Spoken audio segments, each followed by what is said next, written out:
The moment you knew your parents never wanted you. My parents didn't even bother to show up when I was dying in the hospital. That was the moment I knew, without a doubt, that they never wanted me at all. It hurt more than anything, but in a way it finally made everything in my life make sense. Looking back, I realized the signs were always there. I was always a bit of an outsider in my own family. One of my earliest memories is when I was about 4. I drew a picture of our family and ran to show my dad, tugging on his sleeve. He didn't even look. He just sighed, "Not now, I'm busy," and turned away. I stood there with my crayon drawing in hand, not understanding why something so important to me meant nothing to him. A tiny seed of unworthiness planted itself in my heart that day. It wasn't much different with Mom. She wasn't openly cruel, just distant. She rarely hugged me or asked how I was. By the time I was in kindergarten, I had learned to tuck myself in at night. I'd lie in the dark, listening to the TV down the hall while hugging my teddy bear, wondering why I felt like an afterthought in my own home. When I was 6, my little sister Lily was born. I was so excited to be a big sister, hoping a new baby would make our family warmer. For a moment, it even seemed true. I remember Mom letting me feel the baby kick and saying, "You'll help me take care of her, right?" My heart soared. Mom was actually smiling at me. But after Lily arrived, all that warmth shifted entirely to her. Mom and Dad doted on Lily endlessly and had no energy or affection left for me.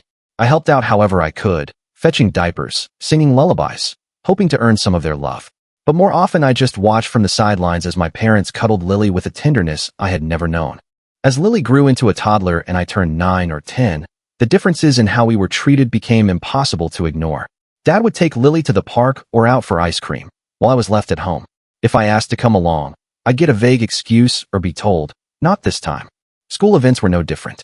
In 5th grade, I won a small writing award, and there was going to be a ceremony at school.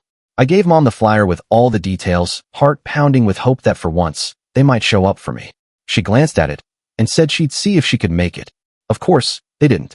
That night, I sat in the auditorium alone long after the other kids had gone off with their families. Finally, my kindly teacher gave me a ride home. When I walked in the door, clutching my paper certificate, my parents were in the kitchen with Lily as if it were any other evening.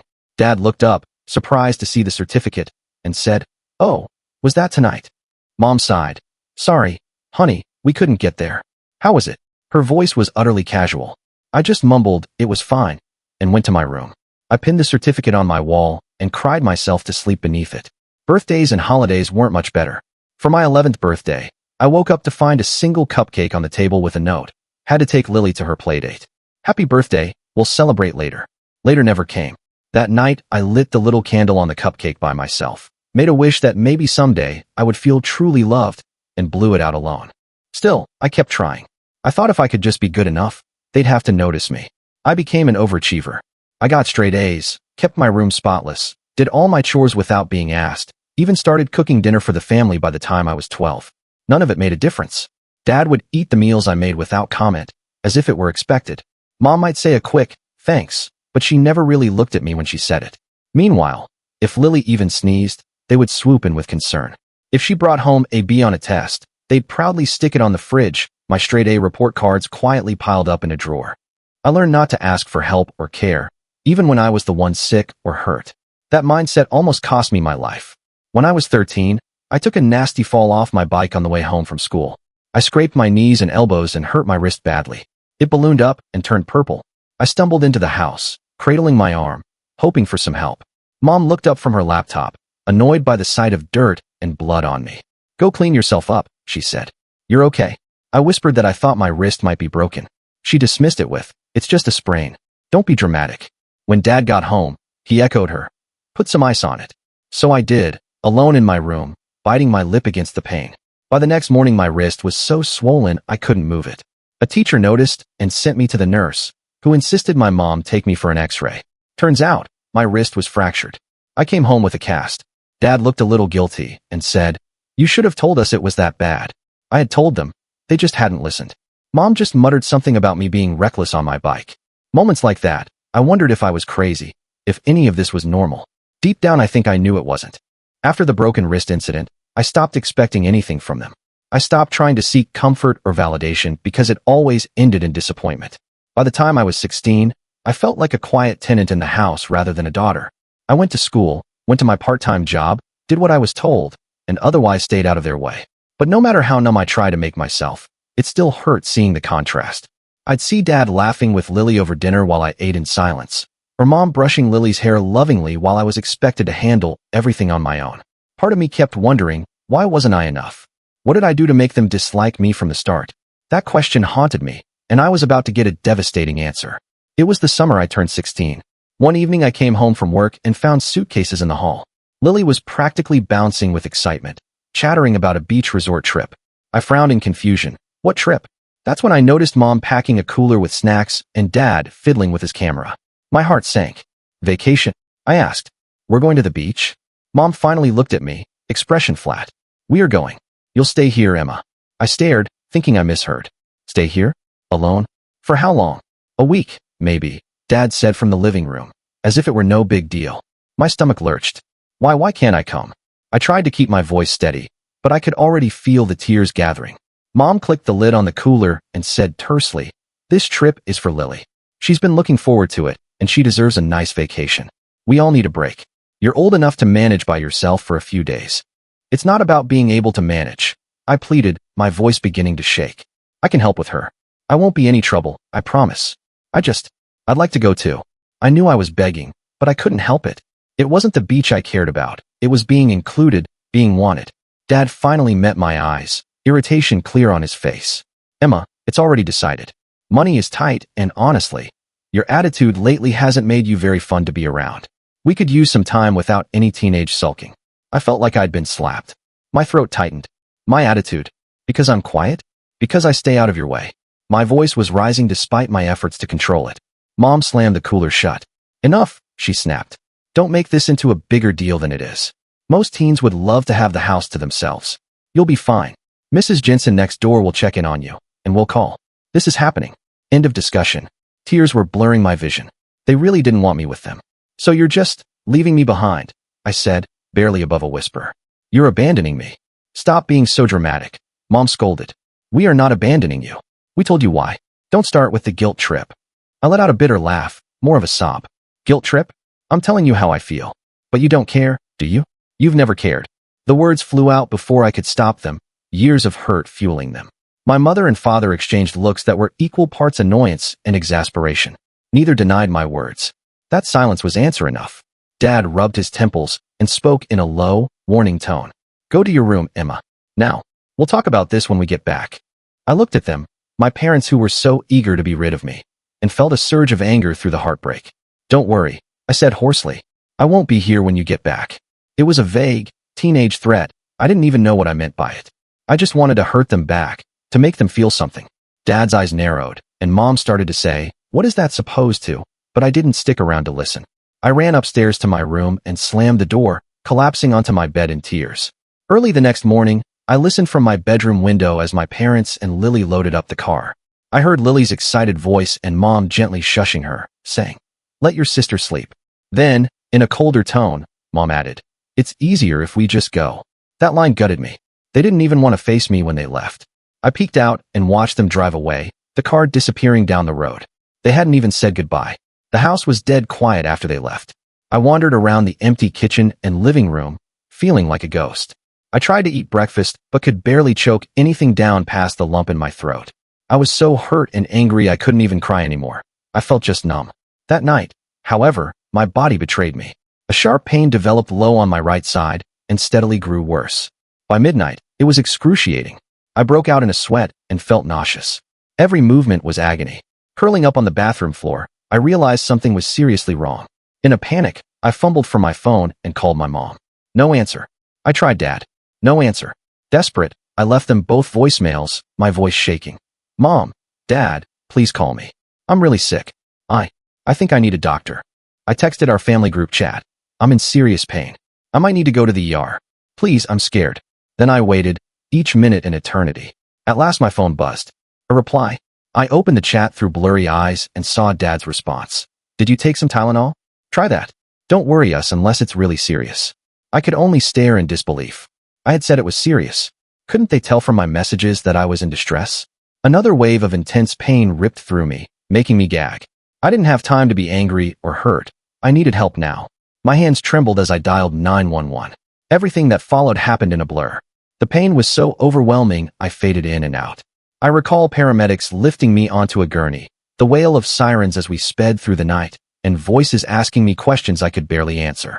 Appendicitis, likely ruptured, I heard someone say after examining me in the ambulance. I was too out of it to feel true fear. I just wanted the pain to stop.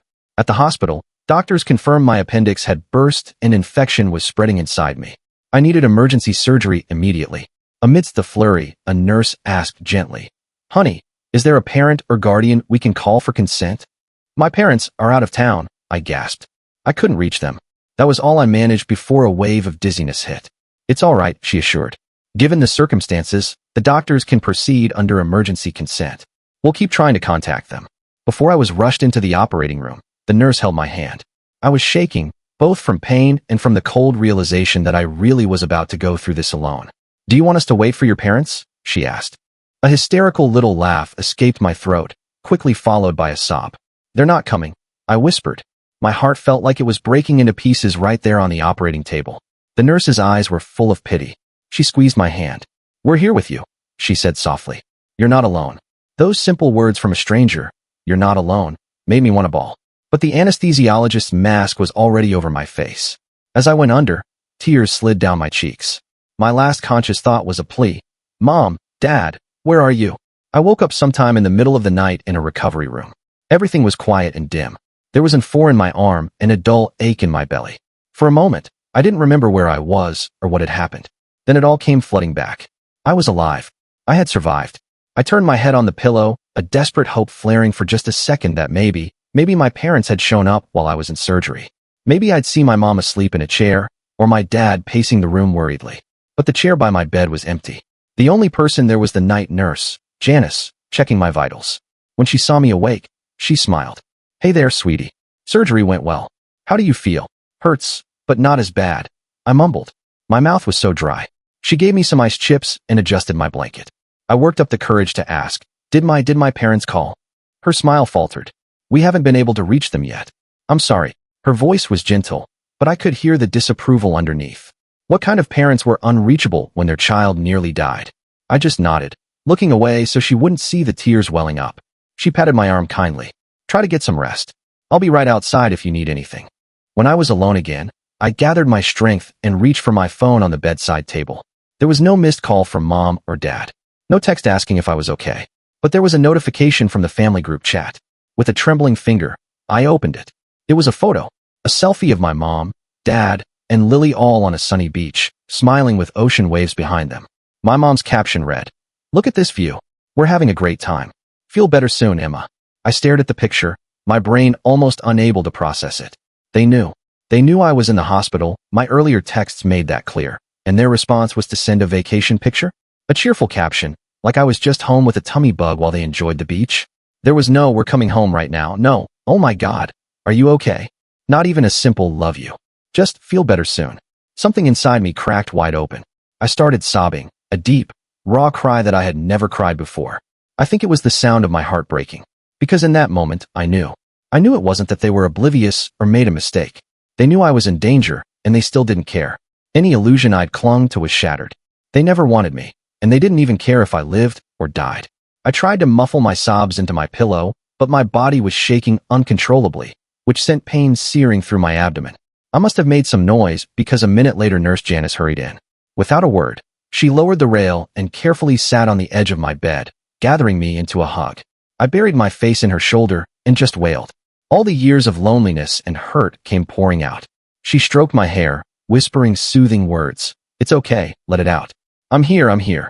I remember repeatedly choking out, I'm sorry, and I don't even know what I was apologizing for. Maybe for being such a mess, maybe for existing.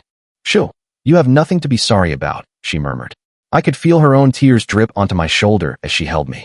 Her empathy just broke me further. I had never been hugged like that, with such genuine care. It made me realize how starved I was for affection. Eventually, my sobs subsided to weak whimpers.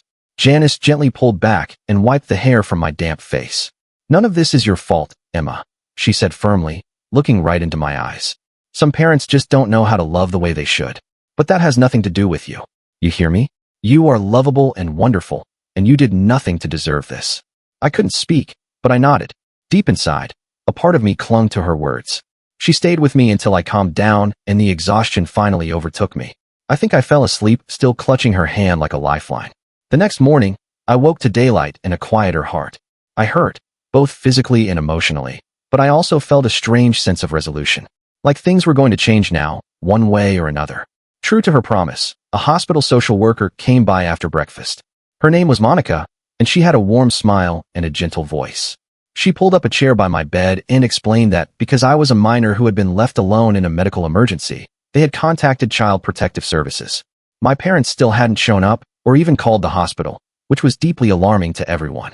I just want to talk about how we can keep you safe and cared for, Monica said. Is that all right with you? I nodded, nervously fiddling with the blanket.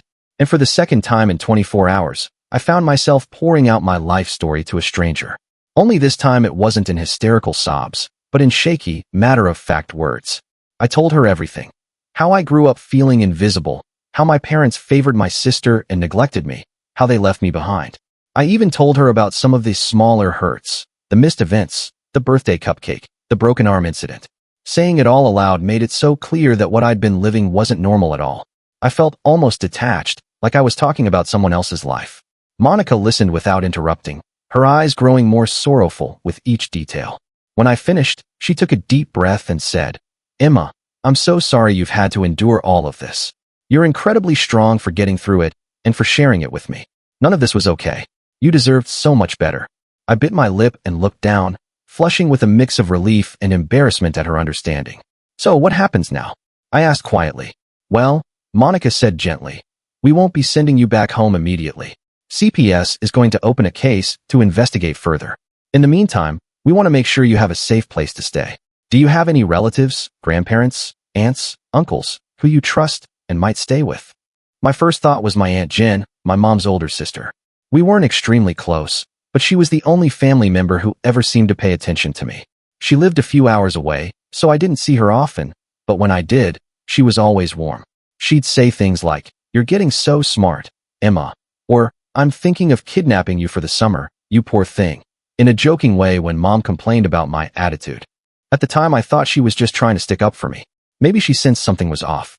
"My Aunt Jen might take me," I said cautiously. "She lives in another city. I think she'd help if I asked." Monica smiled. "All right. With your permission, we'll contact her and explain what's happening. If she agrees, we can arrange for you to stay with her at least temporarily." "Okay," I whispered. It felt strange to be the center of such serious decision-making. A part of me still felt like maybe I was overreacting, causing a huge fuss. But then my stitches twinged, and I remembered that photo, and I knew I hadn't overreacted at all. Things moved quickly after that. The hospital continued trying to reach my parents, and eventually got through. I wasn't privy to the conversation, but I know CPS told them to cut their trip short and come back immediately. My parents apparently agreed, but even then, immediately meant another 2 days. They didn't drop everything and rush to my side. They just adjusted their schedule a bit. It was almost laughable. Meanwhile, CPS got in touch with Aunt Jen. She was, as Monica later described, livid. She basically told them she'd be in the car within the hour. True to her word, she arrived that very evening, even before my parents did. The moment I saw my aunt walk into my hospital room, I burst into tears. Not out of sadness this time, but out of sheer relief. She flew to my bedside and hugged me tight, careful of my bandages. "Oh, Emma," she murmured, her voice choked. "Sweetheart, I'm here. I've got you." She was crying too. I could feel her tears in my hair. I clung to her like I was drowning. "I'm sorry," I kept saying for some reason. "You are sorry? Stop that right now," she scolded gently, pulling back to cup my face. "You have nothing to be sorry for. I'm sorry I didn't know it was this bad. I would have taken you ages ago if I had." She turned to glare at the wall, anger simmering in her eyes for my parents. "I can't believe them," she muttered. "Actually, I can. I've had suspicions, but this. It's not your fault," I told her, gripping her hand. I suddenly felt protective of my aunt, who looked racked with guilt. "I never told anyone. I thought maybe it was just me." Her expression crumpled, and she hugged me again. "Well, it wasn't just you. And you're coming with me, okay? I'm going to take care of you." I nodded, a huge weight lifting off me. "Okay." A couple hours later, my parents finally showed up at the hospital. CPS had arranged a meeting at the hospital's family conference room, so we could all sit down and discuss what would happen next. I was dreading it, but I felt stronger with Aunt Jen by my side. Mom and Dad walked in, looking travel-worn. Mom's eyes were red, like she'd been crying or hadn't slept. Dad looked pale and anxious. The second she saw me, Mom rushed forward as if to hug me, but my aunt subtly stepped between us. Mom stopped short, her face contorting with frustration. "How are you?" Dad asked me softly, not meeting my eyes. He tried to come closer to pat my shoulder, but I recoiled without meaning to. I just couldn't handle them touching me, not after what they did. I didn't respond. Monica and another CPS caseworker were also in the room, and they began asking my parents standard questions. Why I had been left alone, did they understand what had happened, etc. My parents gave stilted answers. Mom said she didn't realize I was truly ill because I tend to exaggerate. Dad muttered something about how they regret not coming back sooner. I could see them trying to spin it, to make it sound like an understandable mistake instead of what it really was. My aunt certainly saw it too, because she finally exploded. "Cut the crap," she snapped at my mom, surprising everyone. "Your daughter almost died, Linda. Died. Because you left her alone and ignored her cries for help. You can't talk your way out of this one." Mom's face hardened. "Stay out of this, Jen. This is a family matter. She is family. And I'm here because you failed her as a mother," my aunt shot back. "All right." The CPS worker interjected calmly. "Let's focus on Emma's needs right now. It's clear returning home tonight isn't an option. We're recommending that Emma go with her aunt while we continue our assessment." My mom opened her mouth in protest, but the worker held up her hand. "Please understand, given the circumstances, our priority is ensuring Emma's safety and well-being. From what we've gathered, she does not feel safe or cared for in your home currently." I realized this was it. This was the moment that could change everything. I swallowed hard and found my voice. "I want to go with Aunt Jen," I said, trying to sound steady. "I don't want to go back home." Saying it out loud made it real, and my voice cracked. My dad finally truly looked at me. He had tears in his eyes. "Emma, please," he whispered. "Give us a chance to make it right. We're sorry." I felt a surge of anger mixed with sadness. "Sorry isn't enough," I replied, my words trembling but resolute. "I nearly died because of you. Because you decided your vacation was more important than me. This wasn't just a mistake. It's a pattern my whole life." My voice broke despite my determination to be strong. "You never wanted me. Let's just be honest. You never did." My mom started crying then. Real tears, not just watery eyes. She covered her face and sobbed. "That's not true. That's not true." It sure felt true. I had a lifetime of evidence. But seeing her cry actually hurt. Despite everything, some tiny part of me still wished she would prove me wrong. "Please, say you love me. Say you're sorry and mean it." Mom wiped her face and looked at me, mascara smeared. I know I wasn't the mother you deserved. I never bonded with you like I should have," she admitted haltingly. "I thought providing for you was enough, but I see now it wasn't. And by the time I realized, you were so distant, and she shook her head, unable to continue. Dad put an arm around her, looking miserable. They actually looked human in that moment. Flawed, broken people, not just the monsters I'd built up in my head. I felt an unexpected pang of pity. But then I remembered lying in that hospital bed alone, the bright beach photo on my phone, and my resolve hardened. I deserved better. Maybe my parents did have their own emotional issues, but that was no excuse for what they'd put me through. "I'm going with Aunt Jen," I repeated softly. My father nodded slowly, tears spilling down his cheeks. "Okay," he said. He gently tugged my mom's arm. "Linda, let her go." My mom's face crumpled, but she didn't fight. She just buried her face in her hands. And that was it. Within the next hour, paperwork was signed. I was discharged into my aunt's care. I left the hospital in a wheelchair, hospital policy, with my aunt carrying my bag and my parents trailing a few steps behind. They looked like two strangers, lost and small.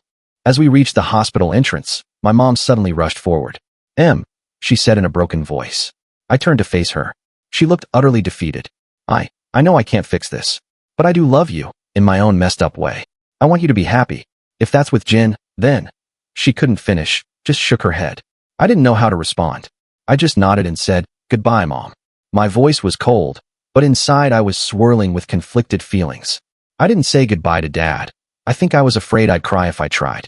Instead, I let my aunt wheel me out to her car. I didn't look back. The next few days at my aunt's house felt like stepping into a warm bath after being out in a blizzard. I was weak from surgery and raw from everything that had happened, but slowly, I started to feel a sense of relief. For the first time, I was somewhere I wasn't unwanted. My aunt fussed over me in the best way. She set me up in her guest room, which she immediately declared would be your room now. She went out and bought me new cozy pajamas, my favorite snacks, even a few novels she thought I'd like. The first night there, she knocked on my door just to say, "Good night, honey. Love you." When she left, I cried silently into my pillow, not out of sadness, but because I was so overwhelmed that someone actually cared enough to say that. In the following weeks, CPS continued their case, but it was mostly a formality. My parents didn't contest the arrangement. In fact, aside from a couple of awkward, hollow texts, one from each of them, basically saying they were sorry and hoped I was okay, I didn't hear much from them. My dad wrote a longer email at one point, apologizing and telling me I could reach out anytime if I wanted. I read it and then closed it without responding. Maybe someday I'll have the strength to engage, but not yet. Meanwhile, I started at a new school near my aunt's home. I was anxious at first, so much change all at once, but my aunt supported me at every step. She even came with me on the first day to meet the guidance counselor and explain my situation in a discreet way.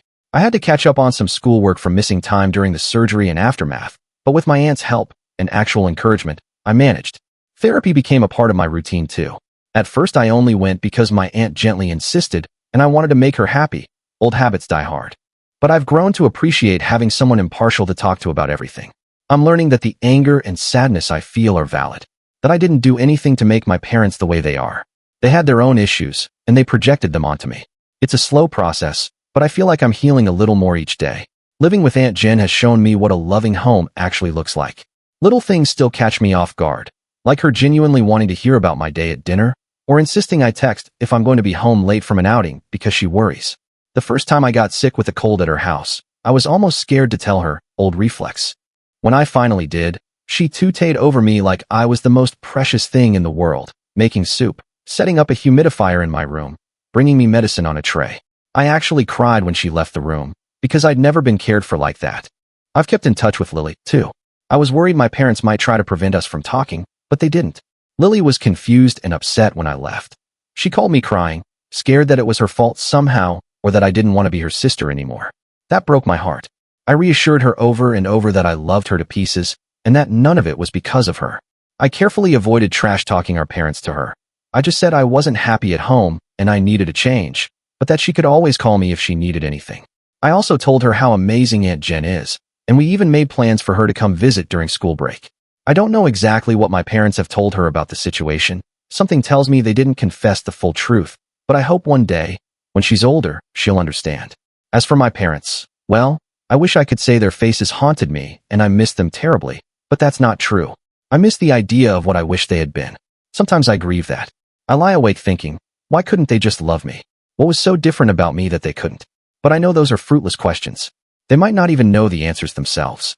Perhaps my mom had untreated depression or resentment that she never addressed. Perhaps my dad was too weak to stand up for me against her decisions. I may never fully understand their reasons, and I'm trying to make peace with that. What I do know is that I'm not going to let their failure define me. I'm forging a new path. I'm doing well in school again. My aunt cheers me on at parent-teacher nights and actually shows up for the little things. She even framed my writing award certificate and put it on her living room wall next to my cousin's old awards. I have it back up on a wall, and this time it's in a home where someone is proud of it, proud of me. I'm looking at colleges now, something my parents never once talked to me about, but my aunt is enthusiastically guiding me through. I want to study psychology, maybe become a counselor for kids who went through what I did. I think I'd be good at it, because I know how much it means to have even one person believe in you. It still hurts sometimes. I won't pretend everything is perfect now.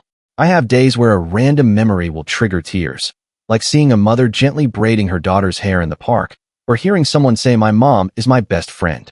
I don't think I'll ever have that with my mom, and that's a loss I have to mourn. But I have other things now. I have my aunt, who has become like a mom to me. I have an uncle, her husband, and 2 older cousins who have welcomed me with open arms. We always wanted another sister. My cousins joked as they took me shopping to help me fit in at the new school. I have friends who know me as the quiet but funny girl who's finally coming out of her shell, not the sad, lonely girl in the corner. I even have a fluffy old cat here who sleeps at my feet and purrs. I swear it's therapeutic. Most importantly, I have hope. Hope for my future, hope that I can break the cycle and be a different kind of person than my parents were. If I ever have kids of my own, I know exactly what not to do, and I'll make sure no child of mine ever has to wonder if they're loved. The night my appendix burst was the worst night of my life, but it was also the night that changed everything. It forced the truth into the light and set me on the path to real family and real love. In a way, I'm grateful it happened. It's strange to say that, but it pushed things to a head and freed me from a lifetime of wondering and longing. I'm learning that being wanted and loved isn't some impossible dream. I have people who love me now. and I love them back with all my heart. That's my side of the story. Now I want to hear yours, because everyone has a moment that changes everything.